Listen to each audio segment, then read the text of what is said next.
বৈষম্য বিরোধী ছাত্র আন্দোলন শেষ গেল 5 আগস্ট। কিশোরগঞ্জের ভৈরব থানায় অগ্নিসংযোগের সময় অস্ত্র লুটপাটের ঘটনা ঘটেছে।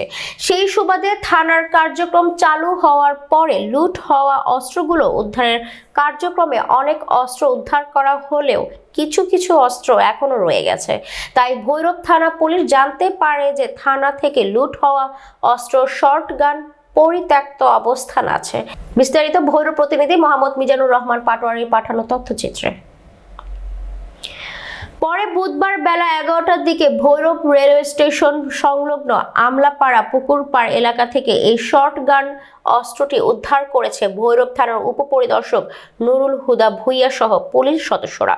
পুলিশ সূত্রে জানা যায়, বুধবার সকালের দিকে ভৈরব রেলওয়ে স্টেশন সংলগ্ন আমলাপাড়া এলাকার পুকুর পাড়ে পরিত্যক্ত অবস্থায় একটি শর্টগান দেখতে পেয়ে থানা পুলিশকে খবর দিলে এসআই নুরুল হুদা ভুইয়া সহ একটি দল ঘটনাস্থল থেকে অস্ত্রটি উদ্ধার করে। উদ্ধারকৃত শর্টগান অস্ত্রটির বাট নং 742 ও বডি নং 19259950। উল্লেখ্য, বৈষম্য বিরোধী ছাত্র আন্দোলন চলার সময় কিশোরগঞ্জের ভৈরব থানায় অগ্নিসংযোগ ও অস্ত্র লুটপাটের ঘটনায় গত বছর 20 আগস্ট অজ্ঞাতনামা 15,000 আসামি করে মামলা দায়ের করা হয়েছিল, যার মামলা নং 7। এই বিষয়ে ভৈরব থানার উপপরিদর্শক ও মামলার তদন্তকারী কর্মকর্তা নুরুল হুদা ভুইয়া জানান, গত 5 আগস্ট থানায় অগ্নিকাণ্ড ও অস্ত্র লুটপাটের ঘটনা ঘটেছিল। এই ঘটনার পর থেকে থানায় বিভিন্ন ধরনের অস্ত্র পাওয়া যায়নি। আজ পরিত্যক্ত অবস্থায় একটি শর্টগান অস্ত্র উদ্ধার করা হয়েছে। উদ্ধারের পর অস্ত্রটির বাট নাম্বার ও বডি নাম্বার আমাদের থানার লুটকৃত অস্ত্রের তালিকার সাথে মিল পেয়েছে। কিলো 99 ডিউটি করাকালে গোপনে সংবাদ পাই যে ভৈরব থানাধীন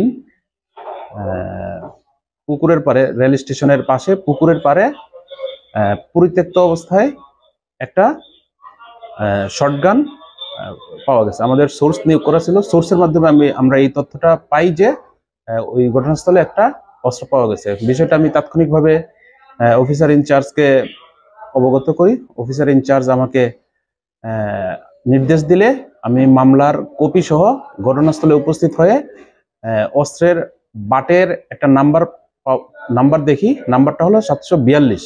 এই বাটের নাম্বারের সাথে আমার যে মামলার যে মিসিং যে অস্ত্রটা, ওই নাম্বারটা মিলানোর পরে দেখলাম যে ওইটা 5/8/2024 তারিখে যে অস্ত্র লুট হয়েছিল থানা থেকে, ওই অস্ত্রের এটা একটা শর্টগান। পরবর্তীতে আমি জব্দ তালিকা মূলে বিধি মোতাবেক উপস্থিত সাক্ষীদের মোকাবেলায় জব্দ করে এটা মামলার আলামত হিসেবে থানা অস্ত্রাগারে জমা রাখা হয়েছে।